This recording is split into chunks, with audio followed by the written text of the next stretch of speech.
അപ്പോൾ hello guys, welcome back to channel. അപ്പോൾ നമ്മൾ ഇന്ന് വന്നിട്ടുള്ള മാങ്ങ പൊട്ടിത്തെറിച്ചെന്ന് പറഞ്ഞ സംഭവമായിട്ടാണ്. അപ്പോൾ നമുക്ക് നേരെ വീട്ടിലോട്ട് പോവാം. ഫസ്റ്റ് ആയിട്ട് നമുക്ക് ഇപ്പം വേണ്ടത് ഒരു തുണിയാണ്, വെള്ളത്തുണി വേണം കേട്ടോ.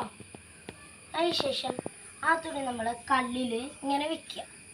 അതിനുശേഷം നമ്മളിങ്ങനെ മാങ്ങ വെച്ചതിന് ശേഷം ഫുൾ മാങ്ങയാണെങ്കിലും കുഴപ്പമില്ല കേട്ടോ. പിന്നെ നമ്മൾ കുറച്ച് മുളക് പൊടി ഇടുക, പിന്നെ അതിനുശേഷം പിന്നെ കുറച്ച് ഉപ്പ് ഇട്ടിട്ടുണ്ട് കേട്ടോ.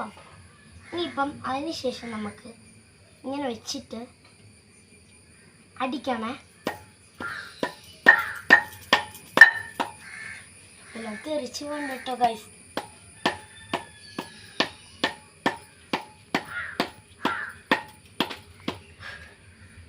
അപ്പം നമുക്ക് തുറന്നു നോക്കിയാലോ. ആയിട്ടില്ല കേട്ടോ ഗൈസ്. നമുക്ക് അമ്മയോട് പറയാം. കേട്ടാത്തോണ്ടായിരിക്കും ഗൈസ്. നമുക്ക് ആക്കിയിട്ട്